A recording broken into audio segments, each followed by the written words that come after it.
தேர்தலுக்கு இன்னும் 7-8 மாசம்தான் மிச்சம் இருக்கிற நிலையில அரசியல்ல தினமும் ஒவ்வொரு மாற்றங்கள் நடந்துகிட்டே இருக்கு. திடீர்னு 2 நாள் முன்னாடி திரு OPS பாஜக கூட்டணியிலிருந்து விலகிறதா சொன்னாரு. இதுக்கு முன்னாடி பிரதமர் தமிழ்நாட்டுக்கு வந்தப்போ அவரை சந்திப்பதற்கு OPSக்கு நேரம் கொடுக்கலன்னு வருத்தப்பட்டதா சொன்ன OPS முதல்வர் திரு ஸ்டாலினை போய் பார்த்த உடனேயே ஆஹா திமுகவோட கூட்டணி வைக்க போறாருன்னு செய்திகள் பரவிச்சு. இதை பற்றி செய்தியாளர்கள் அவர்கிட்ட கேட்டப்போ கூட அரசியல்ல நிரந்தரமான நண்பர்களோ எதிரிகளோ கிடையாது, எது வேணும்னா எப்படியும் மாறலான்னு சொன்னது இன்னும் அதிகமான சந்தேகங்களை கிளப்பிச்சு. இந்த நிலைமையில பிரதமரை சந்திக்க நேரம் கேட்டு அவர் அனுப்புனதா சொன்ன கடிதம் எனக்கு கிடைக்கவே இல்லை, அவர் என்கிட்ட நேரம் கேட்கவே இல்லைன்னு பாஜக மாநில தலைவர் திரு நயினார் நாகேந்திரன் சொல்லியிருந்தார்.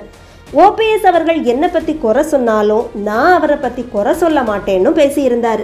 அது மட்டும் இல்லாமல் சும்மா நினச்ச உடனேயே யாரும் தமிழக முதல்வரெல்லாம் போய் சந்திக்க முடியாது, அவங்க ஏற்கனவே தொடர்பில் இருந்தால் மட்டும்தான் அந்த சந்திப்பு நடக்க முடியும்னு உறுதியாக சொல்லியிருந்தார்.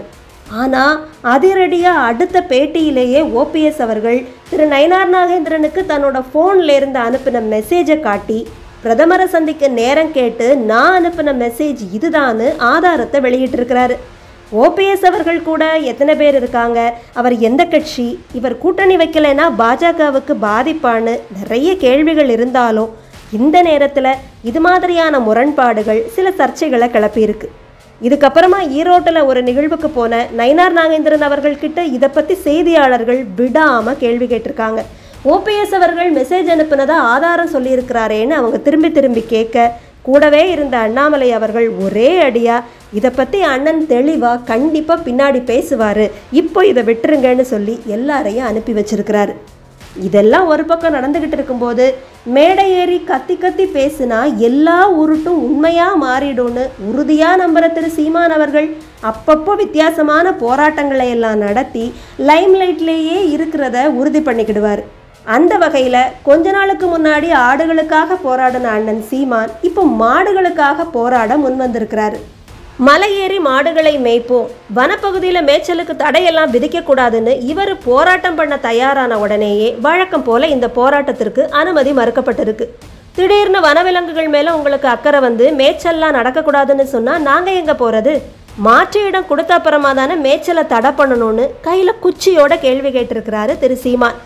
அந்த நேரத்தில் அவருடைய நாடக தொண்டர்கள் தடுப்புகளை எல்லாம் தள்ளிவிட்டு முண்டி அடித்து ஆக்ரோஷமாக போராட்டத்தில் இறங்க அந்த பகுதியில் சுற்றுலா வந்த பயணிகள் எல்லாரும் ரொம்பவே கஷ்டப்பட்டிருக்காங்க.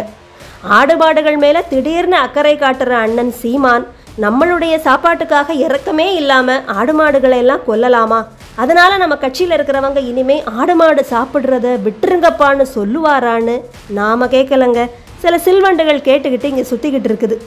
தமிழ்நாட்டு அரசியல் இப்படிலாம் இருக்கும்போது குறுக்க இந்த கௌசிக் வந்தாங்கிற மாதிரி ராகுல் காந்தி அப்பப்போ ஏதாவது ஸ்டேட்மெண்ட் கொடுத்து காமெடி பண்ணி மாட்டிக்கிறாரு. மத்திய அரசோட வேளாண் சட்டங்களை எதிர்த்து நான் போராட்டம் பண்ணினப்போ என்னை மிரட்டுறதுக்காக அருண்ஜேட்லியை அனுப்பி வச்சாங்க. அவர் என்கிட்ட வந்து நீங்கள் இப்படி அரசாங்கத்தை எதிர்த்து போராடினா உங்களுக்கு எதிராக நடவடிக்கை எடுப்போன்னு மிரட்டினார். ஆனால் நானோ ஹலோ நீங்கள் யார்கிட்ட பேசுகிறீங்கன்னு உங்களுக்கு தெரியுதான்னு பதிலுக்கு கேட்டேன்னு கதை சொல்லியிருக்கிறாரு. ஆனால் அடுத்த செகண்டே இவர் பறக்கவிட்ட இந்த பொய் பலூனை பாஜக உடைச்சி விட்டுருக்கு. அதாகப்பட்டது வேளாண் மசோதா கொண்டு வரப்பட்டதே 2020 ஜூன் 3 தான். ஆனால் அருண்ஜேட்லி அவர்கள் 2019 ஆகஸ்ட் 24 காலமாகியிருக்காங்க. ராகுல் காந்தி பொறுப்பில்லாமல் பொய் சொல்லி இருக்கிறாருங்கிற உண்மை அம்பலமாகி போச்சு. இப்போ நம்ம முதல்வர் பப்பு ராகுல் காந்தியை பார்த்து பொய் சொன்னாலும் பொருந்து சொல்லுங்கடா போக்கத்த பசங்களான்னு சொல்லுவாராங்கிறது தான் நம்மளோட கேள்வி.